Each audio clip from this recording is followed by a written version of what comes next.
Hola, soy Juan Pablo Loje Ruiz.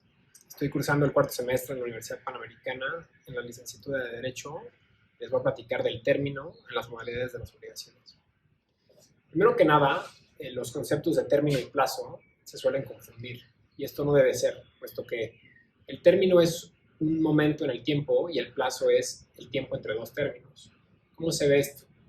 Si tú tienes una obligación, parte de un término inicial, corre un plazo para que ésta se pueda cumplir y luego se vuelve exigible con un término final. Pasando a la parte de antecedentes. En la antigua Roma se le llamaba término dies y se identificaba como ese hecho futuro cierto a partir del cual se daban los efectos del contrato. Ahora, la certeza del mismo consistía en que era un acontecimiento que necesariamente, o tarde o temprano, sucedería. Había que distinguirlo del plazo donde éste únicamente suspendía la exigibilidad, pero el vínculo obligatorio surgía desde el primer momento, como dijimos, en este término inicial. En la antigua Roma, si se pagaba antes de que se venciera el plazo, no existía derecho de repetición, que es algo que relacionaremos más adelante. Hablando de autores, Bonfante decía que el término es la determinación de una fecha en la cual empieza o cesa el efecto jurídico, término inicial, término final. 2. Explica que el término o dies es un hecho futuro pero cierto, cuya llegada depende que se produzca el efecto en el acto en el que se inserta. La certeza del término se refiere a la necesidad de cumplimiento, pero no siempre a una fecha. En este sentido, los términos con una determinada medida en el tiempo se llaman plazos. En el Código Napoleón se contiene un apartado llamado de las obligaciones a cierto término. Esta regulación no es muy amplia, pero sí explica que el término simplemente dilata la exigibilidad de una obligación, entendido un poco como plazo. En este sentido, el 1185 explica que el término se diferencia de la condición en que aquel no suspende la obligación y solo dilata el cumplimiento de la misma. Igualmente que en el antiguo derecho romano, si se paga antes de que sea exigible una obligación, no hay derecho de repetición. También se entiende que el plazo se estipula a favor del deudor, pero prevé que se pueda estipular algo distinto de lo mencionado. En el BGB, por su parte, solo se reguló la figura en un artículo y se hizo como término. Este código sí reguló tanto suspensivo como extintivo. No obstante, no explicó muy bien la diferencia con la condición y parece ser que equiparó sus efectos.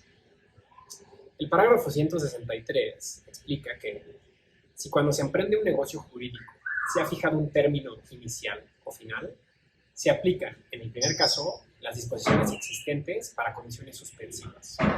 Y al segundo, aquellas aplicables a las condiciones resolutorias. En este sentido, vemos que realmente no se sabe diferenciar el término plazo de las condiciones suspensivas o resolutorias. Por su parte, el Código de 84 siguió la tradición del Código francés, se previó el término suspensivo y se entendía que el plazo se daba a favor del deudor. Si se paga antes, nuevamente, no hay derecho de repetición. Para el Código de 1928 se siguen los mismos lineamientos y por ello, en la teoría general de las obligaciones, únicamente se incluye el término suspensivo, dejando el extintivo únicamente en la regulación de otras figuras en lo particular. Pasando a la parte de concepto o definición, tenemos que ver lo que han dicho distintos autores. Pottier, por un lado, explica que la obligación se puede contraer con o sin término. Si se contrae con término, esta no es exigible hasta que se haya vencido el mismo, mientras que si se contrae sin término, este es exigible desde el momento que el acreedor lo considere necesario y haya pasado el tiempo para cumplir.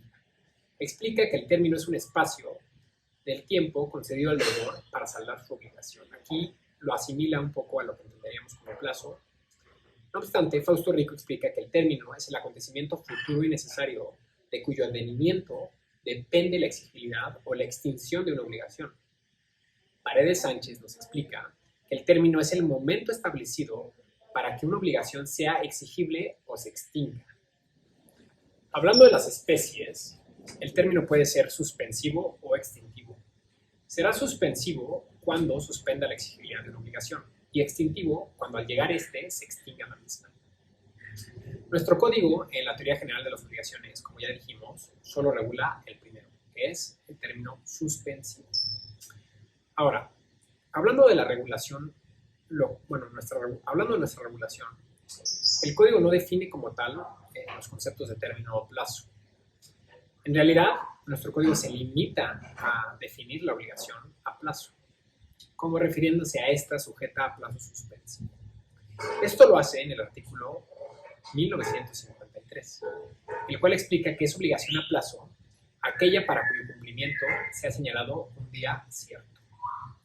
Por su parte, el 1954 establece lo que se debe entender como día cierto, que es, entiéndase por día cierto aquel que necesariamente ha de llegar. Ahora, nuestra normatividad distingue de manera clara el término de la condición, y esto lo hace en el 1955, donde dice que si la incertidumbre consistiere en si ha de llegar o no el día, la obligación será condicional y se regirá por las reglas de obligaciones condicionales. Ahora, hablando de los efectos, se debe entender que el término plazo suspende la exigibilidad de la obligación. Por lo mismo, si se hace un pago anticipado, no procede el derecho de repetición. Esto lo regula el 1957, donde se explica que lo que se hubiera pagado anticipadamente no puede repetirse. No obstante, si el deudor paga anticipadamente, desconociendo el plazo que tenía a su favor, este podrá reclamar los intereses o frutos que hubiera percibido de haberse esperado al cumplimiento de la obligación cuando se tenía señalado el plazo o el término. Ahora, para entender cómo se llega al término, es importante saber para quién se establece el plazo, que es el momento que tiene el deudor para cumplir la obligación. La regla general es que el plazo se establece a favor del deudor. Esto lo prevé el 1958, donde se dice que se presume el plazo a favor del deudor, salvo que las circunstancias de la obligación demanden otra cosa o que el pacto de las partes estipule otra cosa. Puede establecerse también a favor del deudor. Y en estos casos, Colín y Capitán prevén una serie de circunstancias o consecuencias que se dan cuando se dan a favor del deudor, a favor del acreedor o a favor de ambas partes. En este sentido, cuando el plazo se establece a favor del deudor, este tiene el derecho de pagar anticipadamente. No obstante, el acreedor no puede exigir el pago de forma anticipada. Si el plazo se establece a favor del acreedor, puede en todo momento demandar el pago y el deudor no puede hacer pagos de forma anticipada. Si se establece para ambas partes, entonces el pago puede tener lugar. No puede tener lugar más que en el momento pactado, salvo mutuo acuerdo de partes. No obstante lo anterior, lo normal y el principio básico es que el plazo se establece a favor del deudor. Continuando en el mismo sentido, el deudor puede perder el plazo a su favor en los supuestos previstos en el artículo 1959. La fracción primera explica que si después de contraída la obligación resultara insolvente, salvo que garantice la deuda. En la fracción segunda se explica que si no otorga al acreedor las garantías necesarias a las cuales estuviese comprometido, igualmente perderá el plazo a su favor. Y en la fracción tercera se explica que si por actos propios disminuyen las mencionadas garantías o en el caso de un caso fortuito desaparecen, también lo perderá, salvo que sean inmediatamente sustituidas por otras igualmente seguras. Ahora, si se trata de una obligación solidaria o de obligados solidarios, el 1960 dispone que las fracciones anteriores solo serán aplicables a aquel deudor que se hallare en esos supuestos. Ahora, hablando de actos conservatorios, nuestro código no regula nada al respecto. No obstante, por mayoría de razón, podemos aplicarle lo dispuesto en materia de condiciones. Este argumento a fortiori se construiría de la siguiente manera.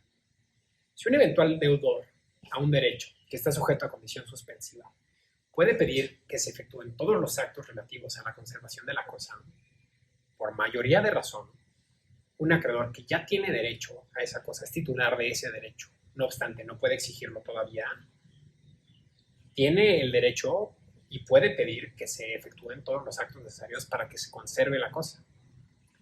Finalmente, hablando de vencimiento del plazo, se entiende que una vez que llegue el término, entonces la obligación es exigible ipso iure. Con esto se afirma de forma muy clara que no es necesario promover ningún acto judicial, dígase un requerimiento, para que el deudor pueda exigir la prestación debida por la obligación. Sin más por el momento, les agradezco mucho por su tiempo y atención. Estoy a sus órdenes. Muchas gracias.